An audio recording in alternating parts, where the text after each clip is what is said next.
এবং জিজুকে সারপ্রাইজ দেবে বলে লিসা ওদের না জানিয়েই জিয়ন বাড়িতে যাচ্ছে। অটো থেকে নেমে কিছুটা হেঁটে যাওয়ার প্ল্যান করলো। সেই মতো ভাড়া মিটিয়ে কাঁধে ব্যাগ ঝুলিয়ে গুনগুন করতে করতে হাঁটছে লিসা। হঠাৎ মনে হলো কেউ ওকে ফলো করছে। ঘাড় ঘুরিয়ে পেছনে তাকাতেই ধূসর টি শার্ট আর কালো প্যান্ট পরা একজনকে দেখতে পেল। সন্ধ্যা হয়ে আসছে, তাই লিসা তাড়াতাড়ি পা চালাতে শুরু করলো। কিছু দূর যাওয়ার পর আবার পিছন ঘুরে সেই ছেলেটাকে দেখতে পেল। ছেলেটি কারোর সাথে ফোনে কথা বলতে বলতে ওর দিকেই এগিয়ে আসছে। জাঙ্কুকের বাড়ির কাছে চলে আসায় লিসা মনে সাহস পেল। ছেলেটি ওর কাছাকাছি চলে আসতে এবার লিসা ওর দিকে ঘুরে রাগী লোকে তাকালো। এই, আপনার সমস্যা কি? হ্যাঁ, তখন থেকে আমাকে ফলো করছেন কেন? লিসার কথা শুনে ছেলেটি থতমত খেয়ে দাঁড়িয়ে পড়ল। একটু ধাতস্থ হয়ে ফোনটা পকেটে পুরে লিসার দিকে এক পা এগিয়ে আসতে লিসা পিছিয়ে গেল।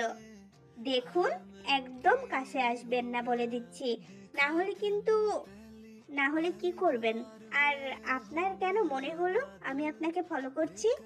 আমার পেছন পেছন এই পর্যন্ত আসার পরেও এই প্রশ্ন করছেন?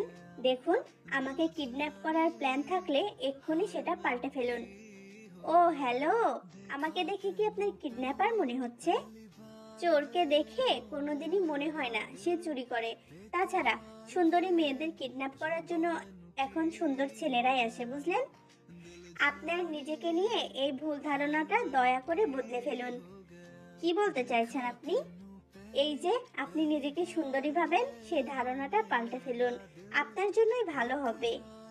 একদম বাজে কথা বলবেন না, না হলে পুলিশে দেব। আমার জিজু কিন্তু পুলিশ। ওইসব ভয় এই জেহবকে দেখাবেন না, বুঝলেন? আমার একটা ভাইও পুলিশে আছে। ছি ছি ছি ছি ছি, ভাই পুলিশে আছে, তাও এইসব কাজ করতে ভয় করে না আপনার? আমি কি করলাম সেটাই তো বুঝতে পারছি না। কেন? এই যে কিডন্যাপিং করছেন। আমি কাকে কিডন্যাপ করলাম? এই, আপনার কি মাথা খারাপ? আমাকে পাগল বলছেন? আপনার সাহস তো কম না। দাঁড়ান, আজকে জিজুকে বলে আপনাকে জেলে ঢুকিয়ে দিচ্ছি। আপনার যা ইচ্ছা করুন গিয়ে, এখন পথ ছাড়ুন, আমি যাব। দাঁড়ান দাঁড়ান, পালাচ্ছেন কোথায়? লিসা জেহপের পথ আটকে পার্স থেকে ফোনটা বের করে ওর ফটাফট কটা ছবি তুলে নিল। কি করছেনটা কি? কারো পারমিশন ছাড়া ছবি তুলতে নেই, আপনি এটা জানেন না? কিডন্যাপারদের তুলতে আছে।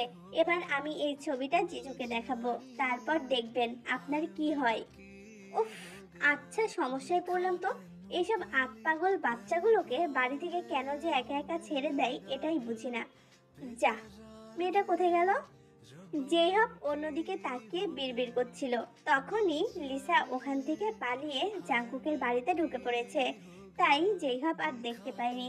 ও বিরক্তিতে চোখ মুখ কুঁচকে নিজের গন্তব্যের দিকে এগোলো। জিন আর তে ড্রয়িং রুমে বসে গল্প করছিল। তখনই লিসাকে হুড়মুড়িয়ে বাড়িতে ঢুকতে দেখে দুজনেই অবাক হয়ে গেল। আরে লিসা মা, তুমি? লিসা মুখে হাসি ফুটিয়ে জিনকে সালাম করলো, তের সাথে আলিঙ্গন করলো। বেচারি এখনো হাঁপাচ্ছে। তুই হঠাৎ এখানে? আর এভাবে হাঁপাচ্ছিস কেন? পিছে কি খেপা ষাঁড় তাড়া করেছিল? আমাদের এলাকায় তো ষাঁড় আছে এটা কোনোদিনও শুনিনি।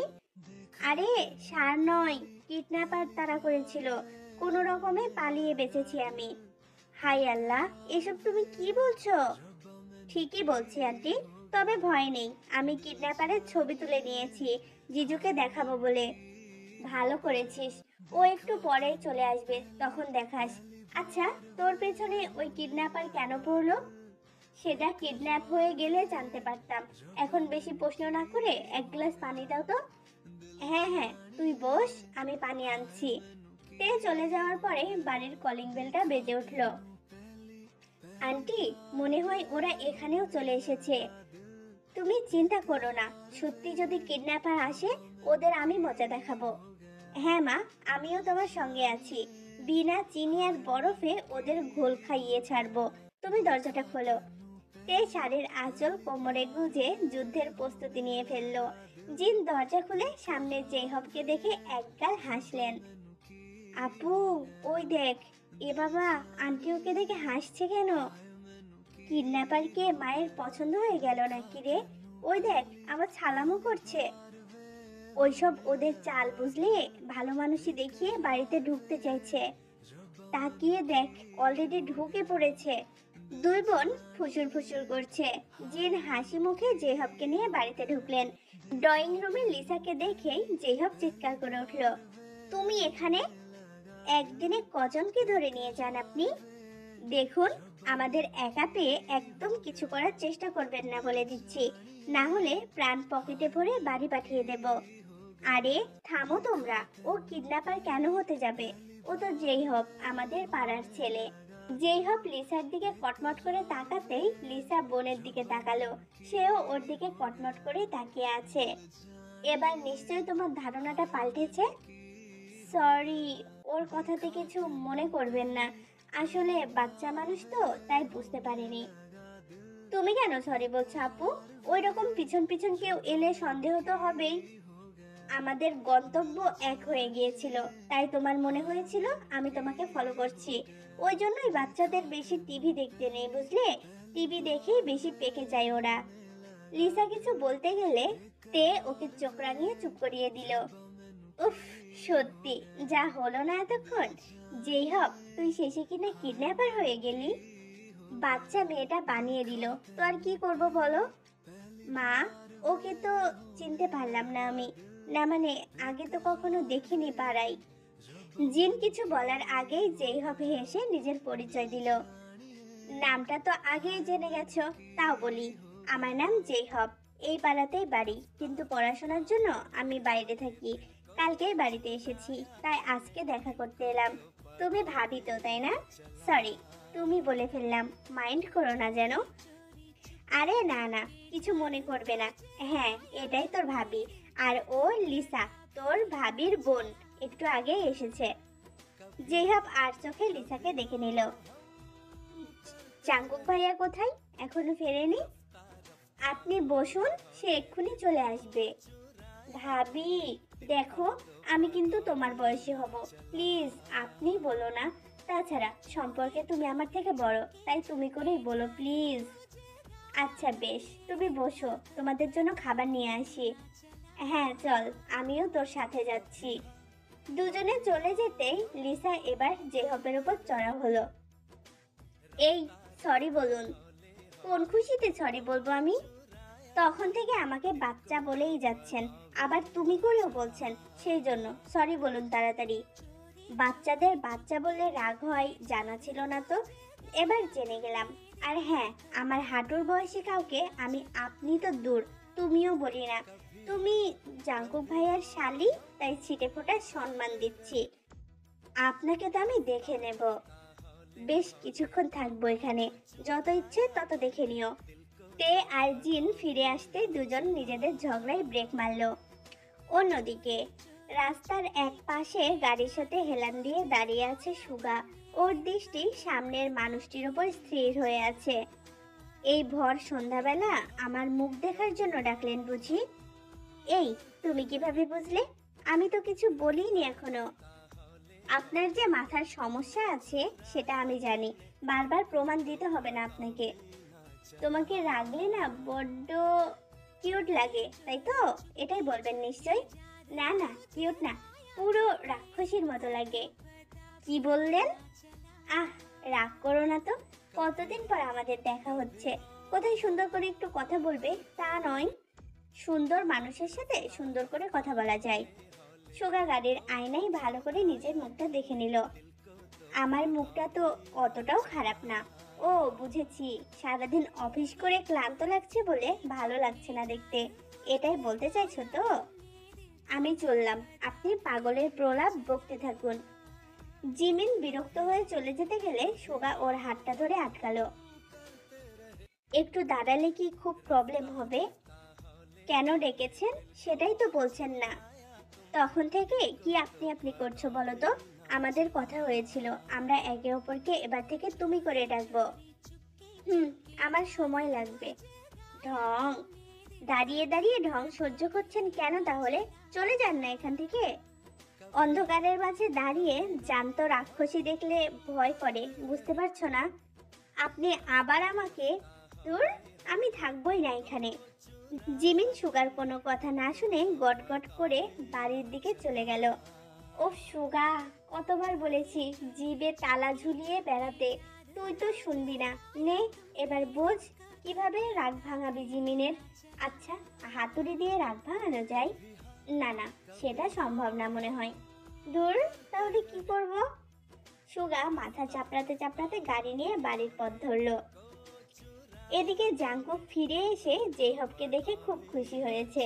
তারপর লিসা আর জেহবের ঘটনা শুনে মজাও নিয়েছে কিছুক্ষণ। সবার সাথে আড্ডা দিয়ে জেহব ফিরে গেছে আর জাঙ্কুক ফ্রেশ হতে গেছে। তে কফি হাতে ঘরে ঢুকলো। আমার শালি সাহেবা কোথায়? ঘরে গেল চেঞ্জ করতে। আশা থেকেই তো হুলস্থুল কাণ্ড বাঁধিয়ে যাচ্ছে, বোনের মতো হয়েছে আর কি। আমি এখন কি করেছি? তোমার কার্যকলাপ বলতে গেলে ভোর হয়ে যাবে। তে কিছু বলার আগেই ওর ফোনটা বেজে উঠলো। সুগা ফোন করেছে দেখে তে ফোনটা লাউড স্পিকারে দিয়ে জাঙ্কুকের পাশে বসলো। ভাবি গো, তোমার কচি পড়ার দেবরটা বড় পড়া সমস্যায় পড়েছে, উদ্ধার করো আমায়। কি হয়েছে সুগা? সুগা জিমিনের রেগে যাওয়ার কথাটা বলতেই জাঙ্কুক হেসে ফেললো। এই, দাঁত কেলাবি না একদম, দেখছিস তো কষ্ট পাচ্ছি। জিমিন রাগ না দেখিয়ে যদি দুমদাম কয়েক ঘা দিত তাহলে ভালো হতো। এই, একদম এভাবে বলবে না, বেচারা একই চিন্তায় আছে দেখছো না।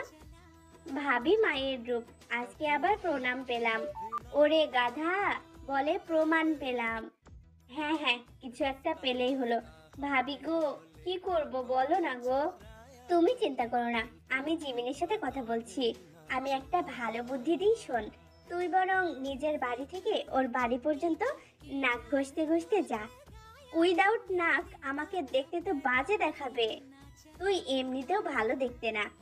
সুগা, তুমি এসব কথা শুনো না তো। আমি বললাম তো ওর সাথে আমি কথা বলবো। এরকম মোটা মাথার বুদ্ধি নিয়ে জাঙ্কুক কিভাবে রাগ ভাঙাই গো ভাবি? জাঙ্কুক থেকে কোলের কাছে টেনে নিল। আমি যেভাবে রাগ ভাঙাই তোকে এমন করতে গেলে বিয়ে করতে হবে। জাঙ্কুকের হাতে চাপড় মারল তে। জাঙ্কুক কি বলতে চাইলো সুগার মতো দুষ্টু প্রেমযুক্ত মানুষের বুঝতে অসুবিধা হলো না। ভাই, বিয়ে করব। আমিও তোর মতো করে রাগ ভাঙাতে চাই। দেখিস, রাগ ভাঙাতে গিয়ে হাড়গোড় ভেঙে ফেলিস না আবার। ভাবি, দেখছো কেমন করে বলে।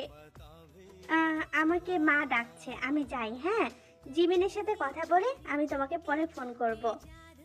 সুগার উদ্ভট প্রশ্নের উত্তর দেওয়া সম্ভব না, তাই কোনো রকমে কথা বলে ফোনটা কেটে দিল। ফোন রাখতেই তে আর জাঙ্কুক একে অপরের দিকে তাকিয়ে হো হো করে হেসে ফেললো সুগার কথা মনে করে। তে জিমিনকে ফোন করে সুগার কথা বলতেই জিমিন ঝাঁঝিয়ে উঠল। ওই ডুমুর ডালের কথা একদম বলবি না আমার সামনে। আজকে কি করেছে তুই জানিস? হ্যাঁ জানি, হ্যাঁ জানি। সুগা ভাইয়া খুব দুঃখ করছিল তোকে ওইভাবে বলেছে বলে। ওকে থুতু ফেলে তাতে ডুবে মরতে বল। হতচ্ছাড়া আমাকে বলে আমি কিনা রাক্ষসীর মতো।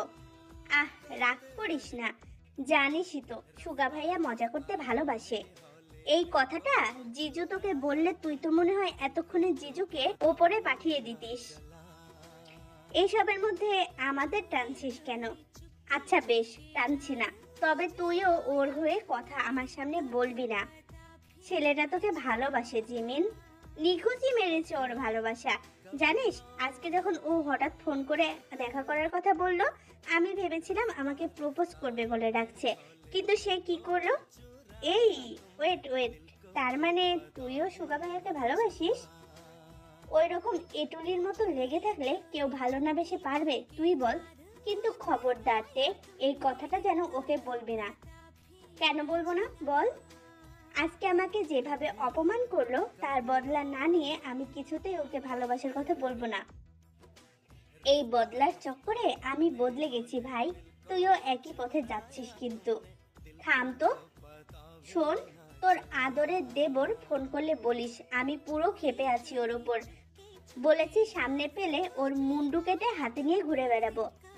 ইস, বেচারাকে এইভাবে ভয় দেখাস না। প্রেম করার আগে বাজিয়ে দেখতে হবে তো সে কিভাবে আমার রাগ ভাঙাতে পারে। ওহো, এইরকম কেস তাহলে। হুম, আচ্ছা শোন, মা ডাকছে, আমি পরে কথা বলবো।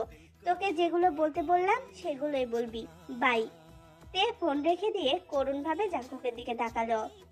কি হলো? জিমিনের কথা তো সব শুনলে এতক্ষণ ধরে, এবার আমি কি করব? আমাকে একটু আদর করো। ধুর বাবা, যার যার নিজের ধান্দা। আমি এদিকে ভাবছি সুগা ভাইয়াকে কি বলবো, আর ও ফালতু বকে যাচ্ছে। শোনো, এই ব্যাপারটা সুগার উপর ছেড়ে দাও। জিমিন ঠিকই বলেছে, সুগা কিভাবে ওর রাগ ভাঙায় সেটা দেখতে হবে তো। সারা জীবন তুমি তো আর ওদের ঝামেলা মেটাতে যাবে না, তাই না? তুমি ঠিক বলেছ।